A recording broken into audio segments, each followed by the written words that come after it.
Good morning. This is John from the Springs Mennonite Church. It's good to be with you today. I hope you're having a fabulous day and you've had a fabulous week. You know, I think that's what God wants for us. Doesn't mean that we get to experience that. But that's certainly what He desires for our lives. And when we give ourselves to Him, He has a chance to work out miracles in our lives. So this morning I'd like to share a verse from Hebrews chapter 13. A verse that's really applicable to all of us, whether we're Christians or not. And it's verse 14. Here's what the writer to the Hebrews says. For this world is not our permanent home. We are looking forward to a home yet to come. Now there's one thing that all of us can count on. We are born and we die. Now, if you're listening to me, well, that means you were born. Otherwise, this isn't happening. And at some point in time, each of us, as I've said many times, gets to be the guest of honor at our own funeral. There's no way to get around that. Oh, I know there are ways to try to extend your life. Now, healthy eating, exercise, cutting down on stress. Yeah, we know those things medically help out a lot. Some people take lots of vitamins and supplements. My wife does. And it seems to keep her really healthy. Maybe that's what we all ought to do. And then some people go and they get plastic surgery to eliminate the wrinkles and make themselves continue to look young. And I don't know about you, but some of these folks, not all of them, some of them, well, they look more like plastic than they do human skin. I think of some of the celebrities that we see in their older age, and they don't look anything like what they did before. In fact, I'd almost say my personal preference is they don't look very good at all, though I'm guessing they think they do. We do a lot of crazy things to try to make life last longer. Well, some of them may work. Others of them certainly won't, but all of them are limited. Every so often you'll hear about the oldest person in the world. Boy, I don't want that title. You ever notice how the oldest person in the world often dies quickly?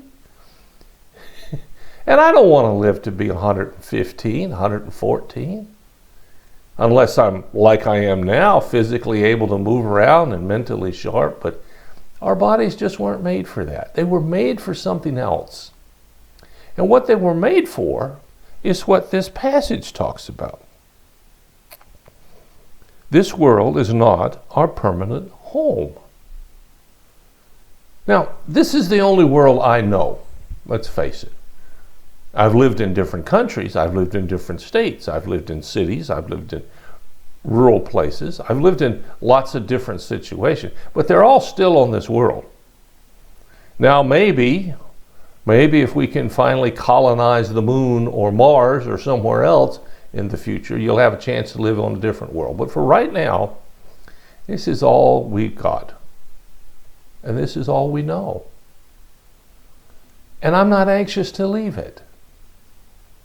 I'm not sitting around waiting to die, as some people are that I know. I want to live life to its fullest while I'm here. As I told a professor years ago when I was teaching, I said, I want my last semester to be my most creative semester. I want my last year as a pastor, whenever that is, to be my most creative and best year. And then I'll move on to something else. I want to live as full as I can here. Now, that doesn't mean I get lots of stuff, though I got a lot of stuff. Doesn't mean that I get to travel everywhere I want to go, because, well, I don't do that either. There are certain ways of travel I don't like to do anymore. And unlike when I was in my 20s, I can't get in the car and drive for 10 or 12 hours straight. It just sort of wears out my bones, as some would say. But there are a lot of things I can still do, and a lot of things I have yet to do, and I love this place.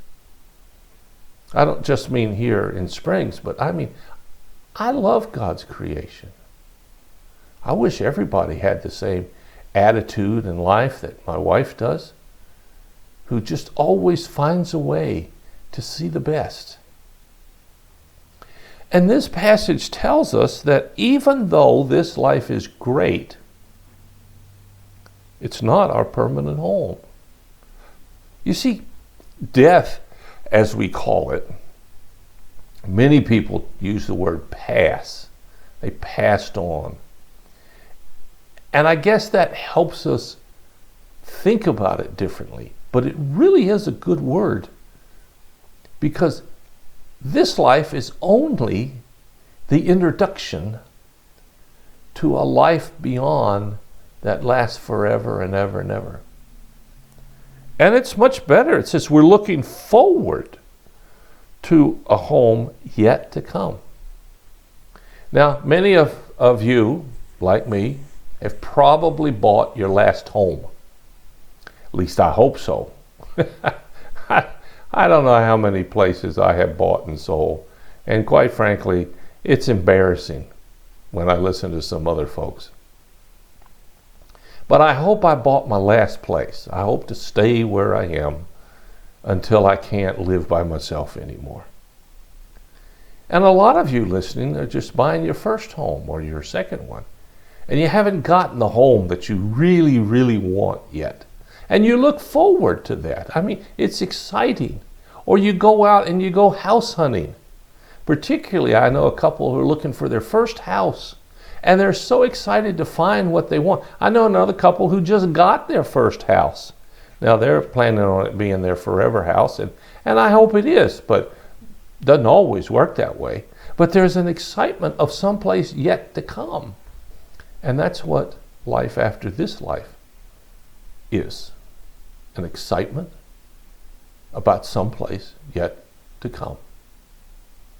Oh, I know when we pass this world, it's tough. It's tough on me. It's tough on people in my church. It's tough on everybody I know. But it's not an end. It's just a beginning. And the writer here tells us this world is not our permanent home. We don't live to die here and that's it. We live here to do more than just live, but to live a life that pleases God. And I hope yours does. I hope you'll take a look at yours today and take a look into your future. See what's coming up. You know, God has great things in store for those who love Him and seek to walk with Him. So you have a really good day today. I appreciate you listening. If you have a prayer concern or a need, let us know. We'll do whatever we can as fast as we can to help meet your need. So until later, God bless you. I'll talk to you again.